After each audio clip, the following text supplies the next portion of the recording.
We're giving you the breakdown of a gamer's profile on this segment of the bonus stage. Unlike the previous segment where we interviewed 3 lovely ladies, this time we're talking to the self-declared hardcore gamers, so check this out.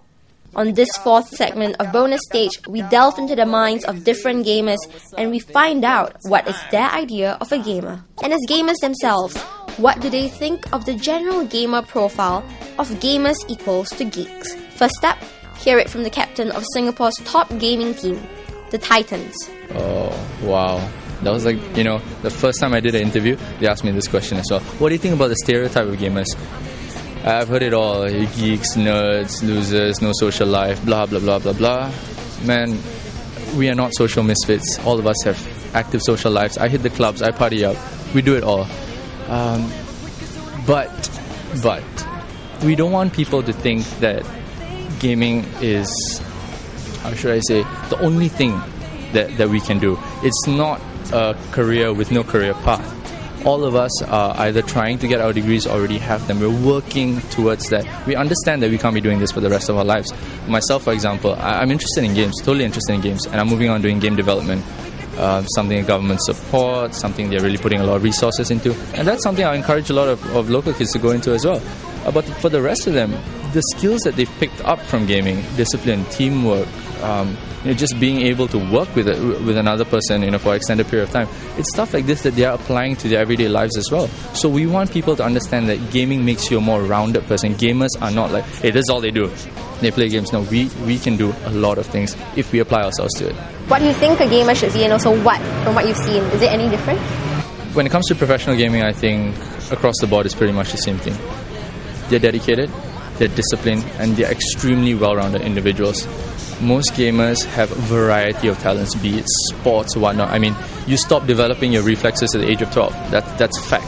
And a lot of these people, you'll find out from speaking to them, they've been developing their reflexes, up to the age of 12. So a lot of them are very active people. We're not like the sit-at-home, get fat kind of people. So I think you should be well-adjusted, well-rounded. You should be dedicated to your sport. And you should also be willing to make sacrifices. If you have these 3 things, you will succeed not only as a professional gamer, but at anything else you do. What I actually see right now from people aspiring to be professional gamers anyway, it's a lot of showboating. There's a lot of shortcuts to success. They don't go through the basics. And there's also that issue with how to get sponsors. Most people don't even know how to get that done. It's a chicken and egg situation. I've said it before, I've said it again. People need to stop stretching out their hands and saying, hey, give me some money, and then, then I'll be able to do well. I think it should be the other way around, to show the sponsors what you can do. Don't oversell, don't undersell. And then when you're done doing what you can, let them decide what your value is. Then slowly work your way up. I think that's the way it should be done. Parties and reading, words you would not normally associate with a gamer.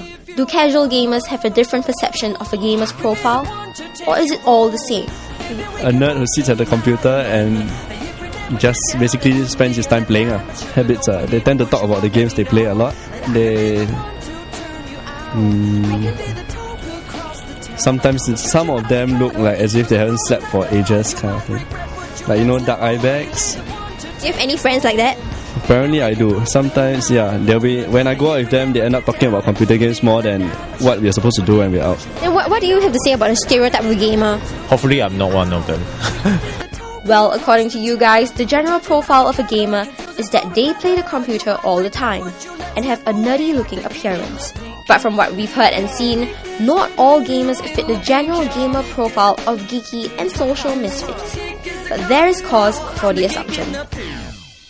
Brian, it takes just one nerdy-looking gamer to get the whole lot of them stereotyped. I know, it's very irritating. Exactly. When you put it into context like this, it might seem unfair, but that is what people do. And the moral of the story is, don't believe in stereotypes. See you on the next bonus stage.